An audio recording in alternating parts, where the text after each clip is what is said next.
परिचय। अंकिता, तुम्हें पता है विकास जैविक जन समूहों की आनुवांशिक अभिलक्षणों में अनुक्रमिक पीढ़ियों में होने वाला कोई भी परिवर्तन होता है।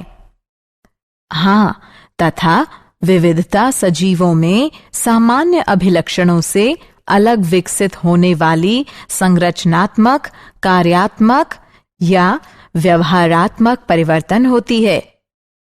आओ अपने इस अध्याय में हम आनुवंशिकता तथा विकास के बारे में विस्तार से चर्चा करें। उद्देश्य। इस पाठ के अंत में आप निम्न करने में सक्षम हो जाएंगे: विकास को परिभाषित करना, जीवन का उद्गम समझना, उपार्जित तथा वंशानुगत लक्षणों को पहचानना, जाति उद्भवन समझना, विकास तथा वर्गीकरण को समझना, अनुरेखण विकासात्मक संबंधों को समझना, जीवाश्म को पहचानना, विकास चरण को समझना, विकास तथा प्रगति में अंतर पहचानना और मानव विकास की प्रक्रिया समझना। विकास। विकास एक सतत प्रक्रिया होती है जिससे होकर वर्तमान जीव तथा पौधे जीवन के उद्गम के समय से विकसित हुए हैं। विविधता।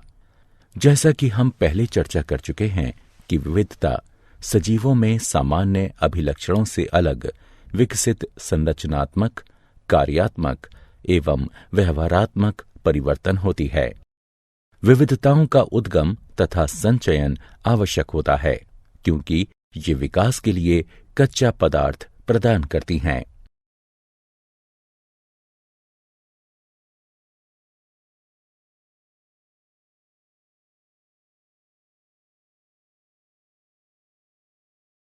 विविधताओं के प्रकार। विविधता आनुवंशिक या गैर आनुवंशिक हो सकती है। आनुवंशिक विविधता विकास में प्रतिभागिता करती है, जबकि गैर आनुवंशिक विविधता विकास में प्रतिभागिता नहीं करती है। कोशिकाओं की प्रवृत्ति के आधार पर जहां ये विविधता उत्पन्न होती है, दो प्रकार की विविधताएं होती हैं: सोमेटोजेनिक विविधता या उपार्जित लक्षण, भ्रूणीय या ब्लेस्टोजेनिक विविधता। सोमेटोजेनिक विविधता वे विविधताएं होती हैं जो किसी जीव की आयु के दौरान किसी भी समय जीव की दैहिक कोशिकाओं तक ही सीमित होती हैं तथा ये विविधता जीव के साथ ही मृत हो जाती है एवं ये गैर आनुवंशिक होती हैं। ऐसी विविधताएं जीवों के जीन में पाई जाती हैं। ये या तो पहले से ही उनके पूर्वजों में उपस्थित होती हैं या समय के साथ उत्पन्न हो सकती हैं। ये विविधताएं आनुवंशिक होती हैं तथा विकास के लिए कच्चे पदार्थ का निर्माण करती हैं।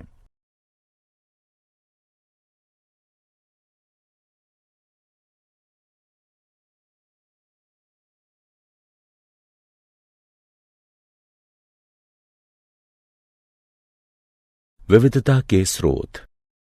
विविधता निम्न कारणों से होती है: उत्परिवर्तन, आनुवंशिक विचलन। उत्परिवर्तन एकाएक, वृहद तथा आनुवंशिक पदार्थ में होने वाला परिवर्तन है। ये परिवर्तन कुछ प्राकृतिक कारकों या मानवीय गतिविधियों द्वारा हो सकते हैं। आनुवंशिक विचलन अवसरगत अस्थिरताओं द्वारा जीन आवृत्ति में होने वाला यादृच्छिक परिवर्तन है। यह समष्टि के आकार के विपरीत अनुपात में होता है एवं इस प्रकार यह छोटी समष्टि में अधिक ग्राह्य है, जिनमें अंतःजनन की अधिक संभावना होती है तथा यह हानिकारक जीनों की होमोजाइगोसिटी की आवृत्ति में वृद्धि करती है। यह बिना किसी अनुकूलन के विविधता प्रदान करती है।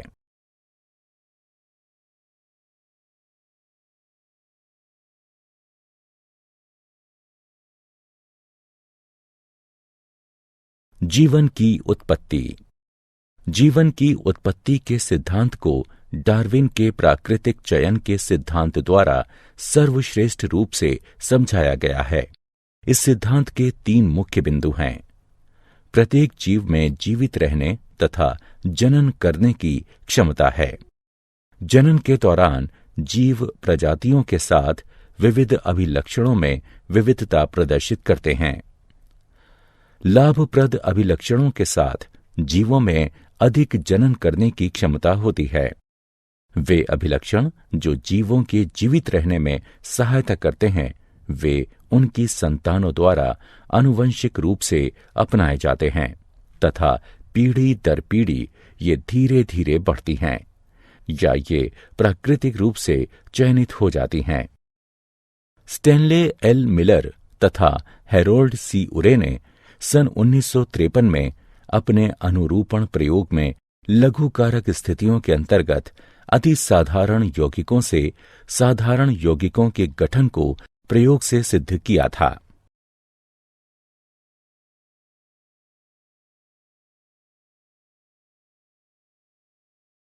उपार्जित तथा वंशानुगत लक्षण।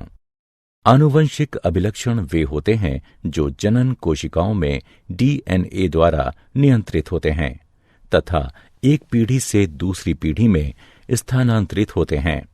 इन अभिलक्षणों में किसी भी परिवर्तन का परिणाम विविधता होती है। उपार्जित अभिलक्षण वे होते हैं जो किसी जीव द्वारा उसके जीवन में उपार्जित किए जाते हैं तथा ये डीएनए में कोई भी परिवर्तन नहीं लाते हैं तथा इस प्रकार अगली पीढ़ी में किसी भी प्रकार से स्थानांतरित नहीं होते हैं। जाति उद्भव। जीव उद्भव नई प्रजातियों के बनने की प्रक्रिया है। जब भौगोलिक रूप से एकाकी सदस्यों के मध्य विविधता उत्पन्न हो जाती है, जिनके कारण से जनन वियोजन होता है, जहां कुछ प्रजातियां एक दूसरे के साथ जनन नहीं करती हैं। किसी समष्टि के गूढ़ परिवर्तनों के साथ सदस्यों के एक अन्य समष्टि में पलायन से नव समष्टि में नए लक्षणों के विस्तार में सहायता प्राप्त होती है। आनुवंशिक विचलन वह होती है जो प्राकृतिक आपदा के कारण एक जनसंख्या से कुछ जीनों को निष्कासित कर देती है या मृत्यु जीन आवृत्ति में परिवर्तन लाती है। विविधता तब भी संकलित हो सकती हैं जब डीएनए प्रतिछवि तंत्र में अशुद्धियां उत्पन्न हो जाती हैं। गुणसूत्र संख्या में परिवर्तन से भी 2 उपसमूहों में भयंकर अंतर उत्पन्न हो सकते हैं। यौन जनन से भी विविधता उत्पन्न होती है। भौगोलिक अवरोधक अथवा भौगोलिक वियोजन यथा नदी या पर्वतों का समष्टि के 2 उपसमूहों के मध्य अंतरागमन जीन प्रवाह के स्तर में कमी लाता है। जनन वियोजन 2 उपसमूहों के मध्य उत्पन्न होता है, जिसका अर्थ है 2 उपसमूह वे लक्षण विकसित कर लेते हैं जो उन्हें एक दूसरे के साथ सहचारी नहीं होने देते। विकास तथा वर्गीकरण। जीवों के मध्य समानताएं हमें उन्हें समूहीकृत करने की अनुमति प्रदान करती हैं। जितने अधिक अभिलक्षण उनमें आम होंगे, उतने ही अधिक वे संबंधित होंगे। जितने निकटतम वे संबंधित होंगे, उतना ही नजदीक उनमें आम पूर्वज होंगे। इसे एक भाई एवं बहन के उदाहरण से अधिक स्पष्ट रूप से समझा जा सकता है। वे निकटतम संबंधित होते हैं क्योंकि उनके पूर्वज समान होते हैं। इस प्रकार हम प्रजातियों के छोटे समूहों का निर्माण हालिया समान पूर्वजों के साथ कर सकते हैं। फिर इन समूहों के उपसमूहों में अधिक समान पूर्वज होंगे।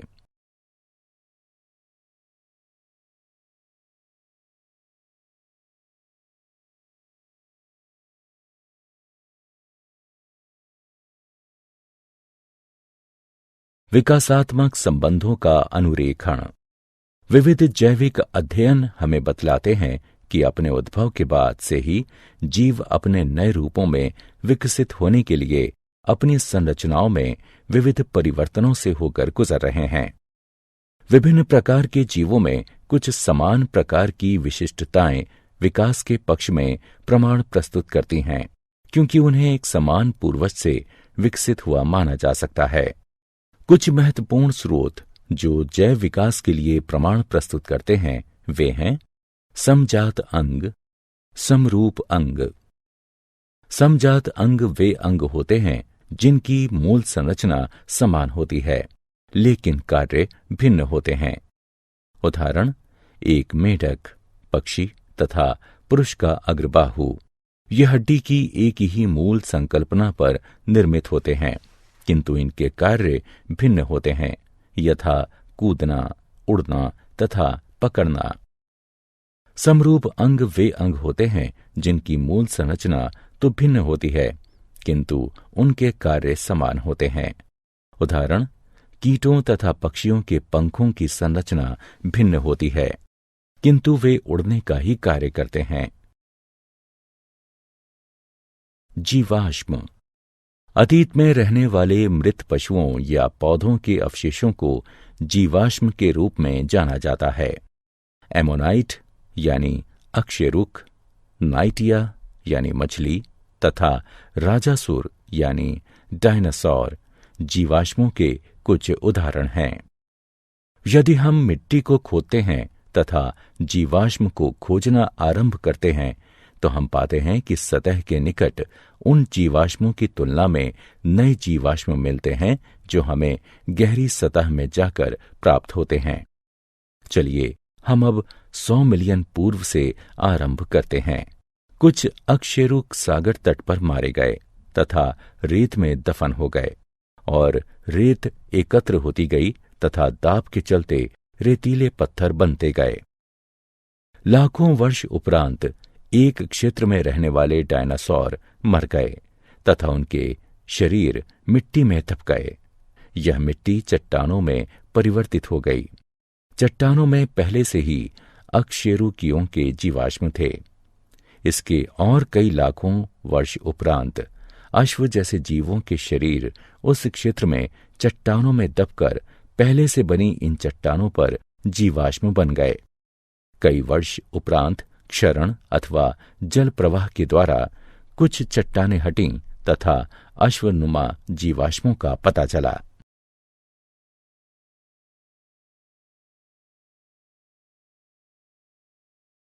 विकास चरण। एक परिवर्तन जो आरंभ में किसी गुण के लिए लाभकारी होता है, बाद में भिन्न कार्यों के लिए भी उपयोगी हो जाता है। उदाहरण, पंख आरंभ में ठंडे मौसम में रोधन प्रदान करने के लिए उपयोगी थे, किंतु कालांतर में वे उड़ान भरने के लिए उपयोगी हो गए। कुछ डायनासोर में पंख पाए जाते थे, हालांकि उन्होंने उड़ने के लिए कभी भी पंखों का प्रयोग नहीं किया। विकास तथा प्रगति में अंतर। विकास में पुरानी प्रजातियां नई प्रजातियों के निर्माण के दौरान विलुप्त नहीं होती हैं तथा अधिकतर पुरानी तथा सामान्य प्रजातियां अभी भी जीवित हैं। विकसित प्रजातियां कभी भी पैतृक प्रजातियों से भिन्न नहीं होती हैं। विकास प्राकृतिक तथा आनुवंशिक विचलन पर आधारित होता है जो एक साथ मिलकर एक ऐसी समष्टि का निर्माण करते हैं जो अपनी पैतृक प्रजाति से वियुक्त होती है। मानव विकास। जैसा कि हम पूर्व में चर्चा कर चुके हैं कि मानव तथा बंदर बहुत ही निकटतम संबंधी प्रजातियां हैं। बहुत समय पूर्व इनके पूर्वज समान हुआ करते थे। यहां तक कि मानवों में भी पूरे विश्व में प्रारूपों में तथा विशिष्टताओं में अत्यधिक विविधता पाई जाती है। काफी समय तक हम इन मानव प्रारूपों को मानव जातियों के रूप में मानते रहे। टाइम डेटिंग के आधार पर जीवाश्मों के अध्ययन तथा डीएनए अनुक्रम को संलग्न कर आणविक जाति वृत्त के आधार पर अब यह स्पष्ट हो गया है कि सभी मानव जाति एक ही होमो सेपियंस से संबंधित हैं।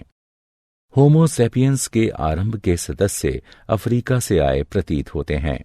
हमारे कुछ पूर्वज अफ्रीका में ही बने रहे तथा कुछ पूरे द्वीप में फैल गए। कुछ ने अफ्रीका छोड़ दिया तथा समय के साथ पूरे ग्रह पर फैल गए। अन्य प्रजातियों के समान पूर्वजों के इन समूहों ने भी अपना जीवन अभिभावी परिवेश में व्यतीत किया तथा विभिन्न भौगोलिक क्षेत्र में विशेष विशिष्टताओं के साथ विभिन्न रंग के होने के लिए आनुवंशिक विविधता विकसित कर ली। क्या आप जानते हैं, टी डॉब्जेंस्की ने आनुवंशिक तथा प्रजातियों का उद्गम नामक पुस्तक लिखी है। कोकरवेट जटिल जैव यौगिकों के संग्रह होते हैं तथा खंडकरण एवं विखंडन द्वारा प्रगति तथा विभाजन में सक्षम होते हैं। आरंभिक कोशिकाएं प्रवृत्ति में अवायवीय, प्रोकैरियोटिक तथा कीमो पर पोषित थीं। ए.आई. ओप्रिन ने जीवन की उत्पत्ति पुस्तक 1936 में लिखी। हर्बर्ट स्पेंसर ने विकास शब्द दिया। चार्ल्स डार्विन ने जैविक विकास के सिद्धांत का प्रस्ताव दिया, जो संशोधन के साथ वंशानुक्रम प्रतिपादित करता है।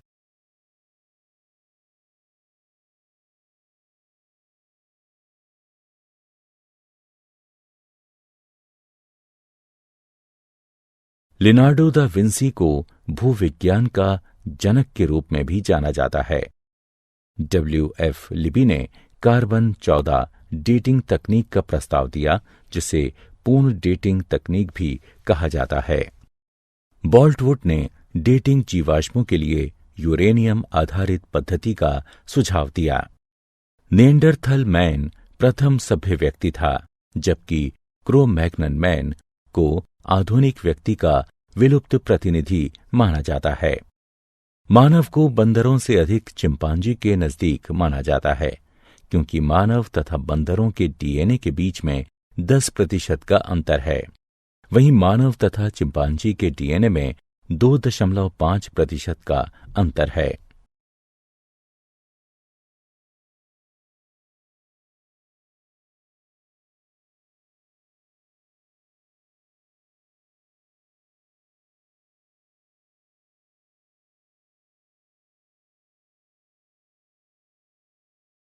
सारांश।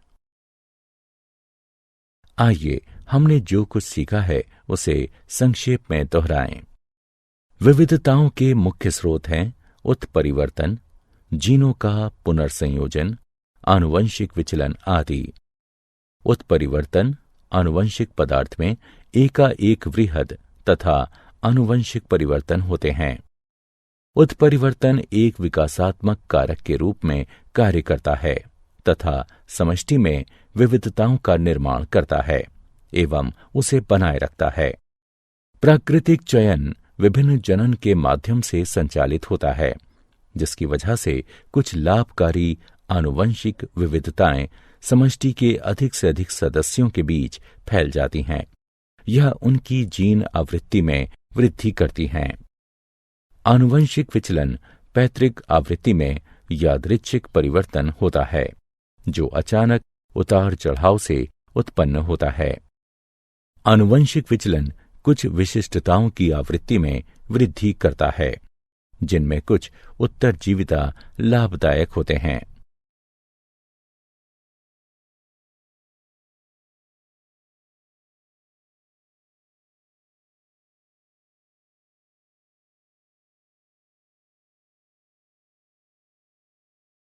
चार्ल्स डार्विन ने जैविक विकास के लिए प्राकृतिक चयन के सिद्धांत का प्रतिपादन किया।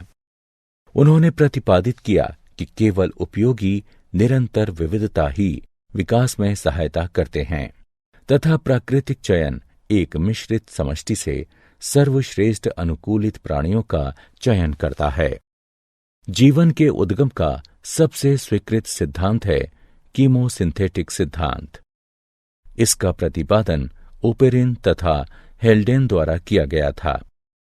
यह बताता है कि जल में प्राचीन जीवन की उत्पत्ति 4.2 बिलियन वर्ष पूर्व आदि काल में रासायनिक विकास द्वारा पृथ्वी के पर्यावरण में कमी के साथ हुई। इसे प्रयोग द्वारा मिलर तथा उरे द्वारा समर्थन प्राप्त हुआ। जाति उद्भवन में निवर्तमान प्रजातियों से नई प्रजातियों के उद्गम सम्मिलित हैं। जाति उद्भवन उत्तरोत्तर या तात्क्षणिक हो सकता है। उत्तरोत्तर जाति उद्भवन विस्थानिक अथवा पृथक प्राणी समूह हो सकता है, जबकि तात्क्षणिक जाति उद्भव उत्परिवर्तन के द्वारा होता है।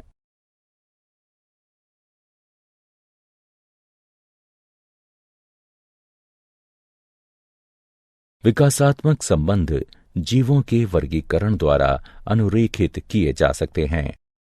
समजात अंग वे अंग होते हैं जिनकी मूल संरचना समान होती है, लेकिन कार्य भिन्न होते हैं, जबकि समरूप अंग वे अंग होते हैं जिनकी मूल संरचना तो भिन्न होती है, किंतु उनके कार्य समान होते हैं। जीवाश्म वे अवशेष अथवा विलुप्त जीवों के कड़े अंगों की छवियां होती हैं जो तलछटी चट्टानों में संरक्षित की जाती हैं। ये विकास के लिखित दस्तावेज हैं। विकासात्मक संबंध कुछ अंतःकालीन चरणों द्वारा निर्धारित किए जाते हैं। उदाहरण, पंख वाले डायनासोर यह विचार प्रदान करते हैं कि पक्षी भी विशालकाय सरीसृप हुआ करते थे। एक समान पूर्वज कई असमान परिलक्षित संरचनाओं का विकास कर सकता है।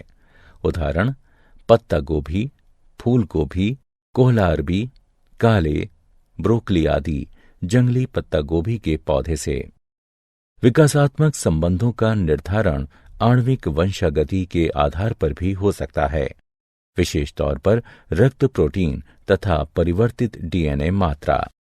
मानव विकास अफ्रीका से होना आरंभ हुआ तथा इसमें असंख्य मानव प्रकार सम्मिलित हैं, जैसे अफ्रीकी बंदर मानव, जावा बंदर मानव, पैकिंग मानव, क्रो मैग्नन मानव तथा आधुनिक मानव।